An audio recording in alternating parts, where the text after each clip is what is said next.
درود پاک پڑھیں الصلاۃ والسلام علیکم یا سیدی یا رسول اللہ وعلی آلک و اصحابک یا سیدی یا خاتم النبیین۔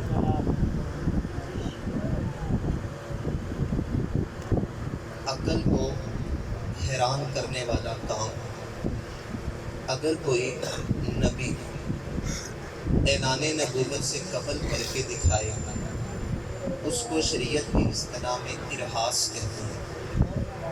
ایک ٹرم یوز ہوتی ہے، اصطلاح یوز ہوتی ہے، ارہاس۔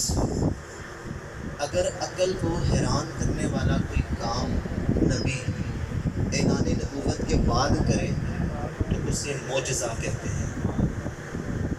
اگر وہی عقل کو حیران کرنے والا کام کوئی عام بندہ مومن کر دے تو اسے قدرت الہیہ کہتے ہیں۔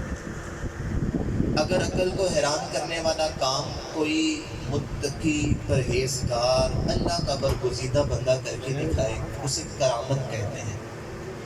اور اگر یہی حیران کرنے والا کام کسی فاسق و فاجر کے ہاتھوں سے ظاہر ہو اسے استدراج کہتے ہیں۔ جیسے قرب قیامت میں دجال آئے گا، مارے گا بھی، زندہ بھی کرے گا، تو اس کی کرامت نہیں ہوگی، استدراج ہوگا۔ میں اور آپ جس معاشرے میں جی رہے ہیں، ہم نے ایک بہت بڑی غلط فہمی اپنے ذہنوں میں پال رکھی ہے۔ جیسے ہی لفظ ولی ہم سنتے ہیں ہم ساتھ ہی کرامت کو جوڑ دیتے ہیں کہ ولی ہوگا تو کرامت بھی ضرور ہوگی۔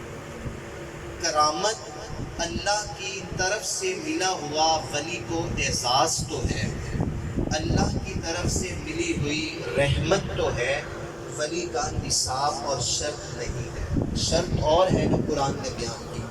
ہاں البتہ آپ کو یہ بھی نہ سمجھے کہ کرامت ہوتی ہی نہیں۔ کرامت کا مطلقاً انکار کرنا یہ کفر ہے۔ کوئی بندہ کہتے ہیں میں کرامت کو مانتا ہی نہیں، یہ کفر ہے۔ اللہ نے بہت ساری کرامات کا ذکر قرآن میں کیا ہے۔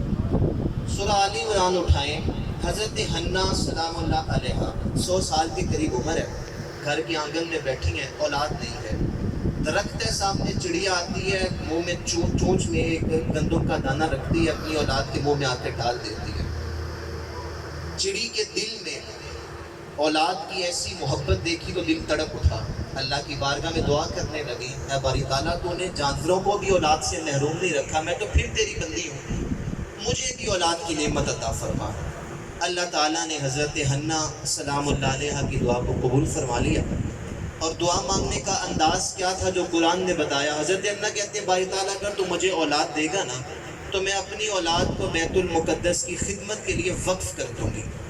اللہ تعالیٰ نے دعا کو قبول فرمایا، حمل سے ہوئی، اولاد ہوئی۔ فلما وضعتھا، جب انہوں نے اولاد کو جنم دیا تو وہ بیٹی تھی۔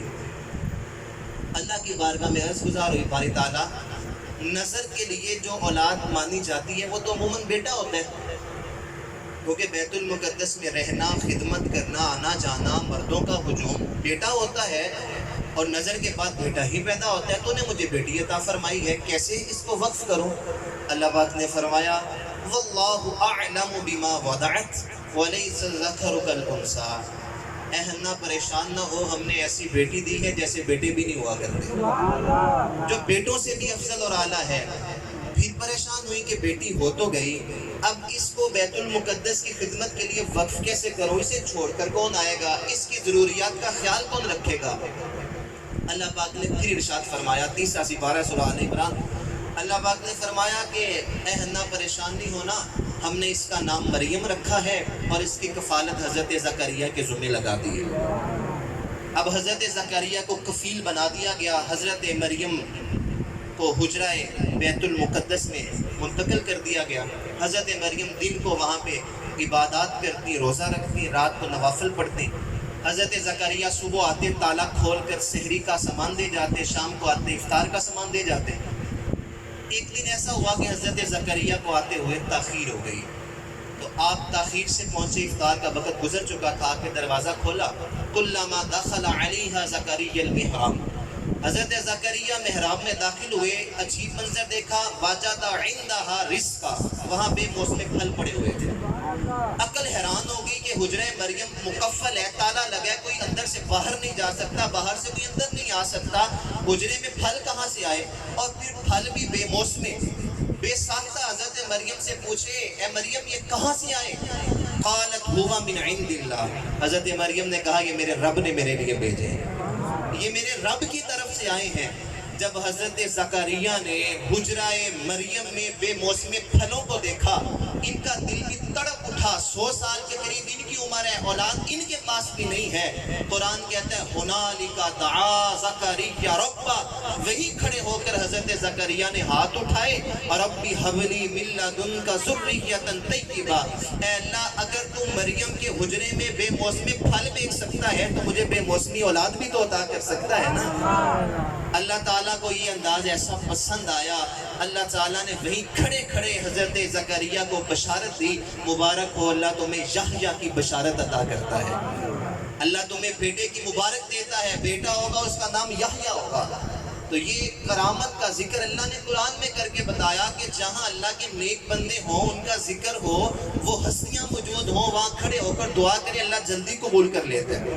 اور حجرہ مریم میں بے موسمی پھل بیچ کر بتا دیا کہ جب بندہ اللہ کے قریب ہو جاتا ہے اور اللہ تعالیٰ اسے شان اور عظمت سے نوازتا ہے تو اس کے ہاتھوں سے کرامت کا ہونا تو معمولی بات ہوتی ہے۔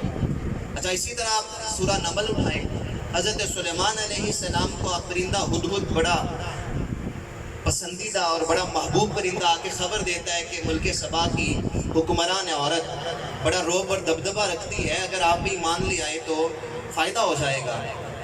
حضرت سلیمان علیہ السلام خط بھیجتے ہیں، لکھتے ہیں انہ من سلیمان و انہ بسم اللہ الرحمن الرحیم، یہ سلیمان کی طرف سے اللہ